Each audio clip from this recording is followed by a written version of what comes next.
Տեսնելով քամու հետ գրեթե ամեն օր շինհրապարակներից բարձրացող փոշու քանակը շատերին է սկսել հետաքրքրել Երևանի օդի աղտոտվածության աստիճանը եւ դրա վնասակարությունը։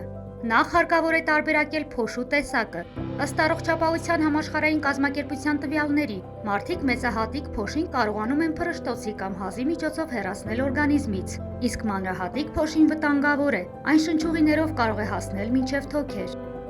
Այս պահին Երևանի տարբեր վարչական շրջանների շինհրապարակներում քաղաքապետարանի կողմից տեղադրված է 160 սարքավորում։ Դրանք չափում են փոշու հենց մանր մասնիկները PM2.5-ը։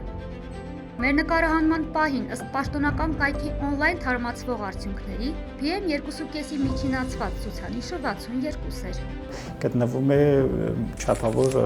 միջակայքում 50-ից մինչև 100 միջակայքը դա համարվում է չափավոր աղտոտվածություն, այսինքն չափավոր աղտոտվածության ավելի ստորին շեմերում է գտնվում եւ եթե նայում ենք համատում ենք ամսվա կտրվածքով, նախորդ ամիսների կտրվածքով, հիմնականում մեր մոտ տարվա ընթացքում հենց այդ չափավոր աղտոտվածությունն է դիտվում, չհաշված ձմեռային ամիսները, երբ որ բարձրանում է աղտոտվածությունը եւ ունենում ենք արդեն ոչ թե չափավոր, այլ 150-ից 200 միջակայքում, այսինքն անառողջ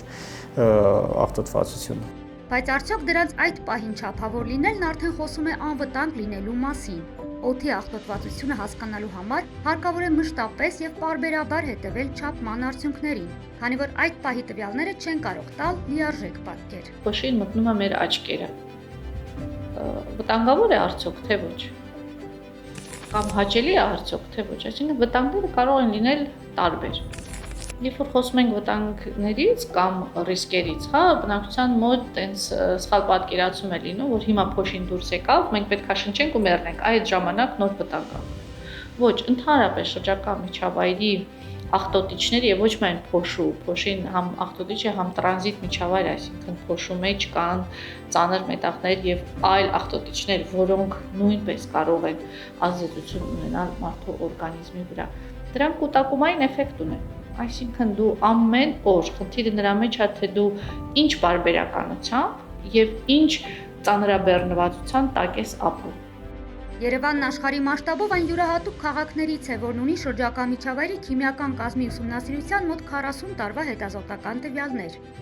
Մեծաքանակ մեքենաներ, շինարարություն, աղբի-այրում, ինչի հետևանքով է Երևանի օդն այսպես աղտոտվում։ Պատճառները շատ են։ Երևանը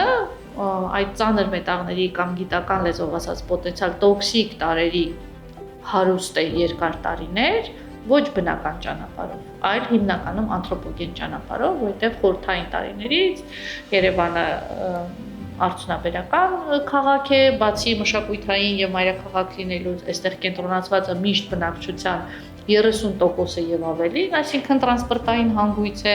այստեղ անթրոպոգեն ստրեսը շատ մեծ է երկար տարիներ եւ արդեն Երևանը մոտ 20 տարի գիտական գրականության մեջ նկարագրվում է որպես տեխնոգեն, այսինքն անթրոպոգեն երկրաքիմիական մարզ, որտեղ բնությունը հարուստ է այդ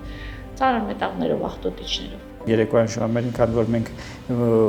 քամու մեծ արագություններ ենք ունենում Երևան քաղաքում, նաև ունենում ենք քամու գերակշռող ուղղությունը այնպեսին է, որ հիմնականում դրանք փչում են հյուսիս-արևմուտքից հարավ-արևելք ուղղությամբ եւ իրենց հետ Երևան քաղաք են բերում հարակից տարածքների, հատկապես ջրաբերի, Բերլետի եւ Պեմզայի հանքերի փոշին, այդ ավազային փոշիները, որոնք հատկապես հյուսային վարչական շրջաններում մեծ աղտոտվածության մեծ պատճառ են հանդիսանում։ Երբ որ Թամանյանը քաղաքը գծում էր, իմանալով մեր բնակլիմայական պայմանների առանձնահատկությունը, եթե Երևանի հին քարտեզին նայեք, կտեսնեք, որ ինքը արևի տեսք ունի, կլոր է եւ ճանապարհները հիմնական, ուրեմն ճառագայթների տեսք ունեն, որոնք պետք է ապահովեն Երևան քաղաքի օդափոխությունը, բնական վենտիլյացիա, հետև Երևանում դեռ նավթային քամիները օրական 2 անգամ փոխում են իրենց ուղղությունը։ Բայց մենք ունենք տարերային եւ երկար տարիներ տարերային եւ չհամակարգված կառուցապատում, որը այդ օդափոխության ամբողջ համակարգը բնականորեն որ պետք է լինի, խախտվել է։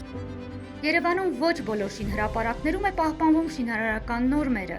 Այս ուղղությամբ վերահսկողություն կատարվում է, առաջին քայլը չափիչ սարքերի տեղադրումն է, բայց նաև կառուցապատողի վերաբերմունքի եւ պատասխանատվության խնդիր կա։ Շինարարությունների մասով քննարկվում են նոր սահմանափակումներ, օրինակ լիազոր մարմինների հետ, ովքեր որ շինարարության նորմերն են սահմանում, իրենց հետ քննարկում ենք, որպեսզի այդ սորունյութերը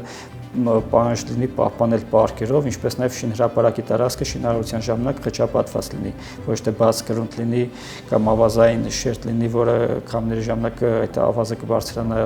մթնոլորտ, այլ պատված լինի խճակարով։ Ներկա գոյություն ունեցող պահանջները ամբողջությամբ հարցը չեն լուծում եւ մենք Երևան քաղաքի թիմօրենքում նախատեսում ենք այս մասով տուգանքների չափով մոտ 10 անգամ ավելացում։ Կառուցապատողները շատ դեպքերում նախընտրում են տուգանվել, քան թե իրականացնել այդ բնապահպանական միջոցառումները, ցանցապատումը, փոշենստեցումը, տարբեր տեխնիկաների փոշեճնշիչ տեխնիկաների կիրառությունը, քանի որ իրանից որոշակի գումար է ենթադրում, որը շատ ավելի բարձր է, քան տուգանքի չափը, նախընտրում են տուգանվել։ Քաղաքաշինության կոմիտեի կողմից պետք է այդ պահանջը մշակվի, սահմանվի բոլոր շինհրապարակների համար, ոչ միայն Երևան քաղաքի, ամբողջ Հայաստանի բոլոր շինհրապարակների համար, որ իրենք պետք է կիրառեն փոշեճնշիչ նոր տեխնոլոգիաներ։ Մենք շատ սովորենք շատ հաճախ ժողովրդի վրա բարդել, որ գիտակցությունն է բարձրանա եւ այլն, հա, ժողովրդի գիտակցությունն էլ պետք է բարձրանա, որովհետեւ նույն տնտեսվարողը մեր հասարակության անդամն է, ինքը պետք է հասկանա, որ շինարարությունը պատշաճ չի անում, այդ պահին իր կողքի իր երեխան չի, իմ երեխան է վնասում։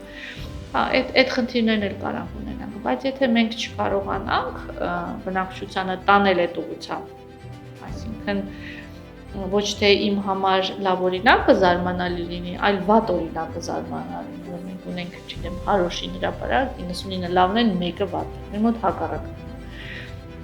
է։ Եթե մենք վերահսկումը պատշաճ չենք անում, մեր մոտ նորմալ է, որ բադը շինարարությունը պետք է փոխել, չէ՞։ Այդպես սխալ է, այդպես պետք է չլինի երկար տարիներ, նույնվան ես 26 տարի ես ղեկավարում եմ, խնդիրները չեն լուծվում ցավոք սրտի։ Օդի որակի բարելավման գործում կարևոր նշանակություն ունեն ծառերը եւ բուսականությունը, եթե ճիշտ են ընտրված եւ մասնագետի կողմից։ Դրանց առկայությունը կարող է մեղմել իրավիճակը։ Մանկապարտեզները եւ դպրոցները կարող են շրջապատվել բուսականությամբ հագեցած կանաչ պատերով։ Հետագայում նաև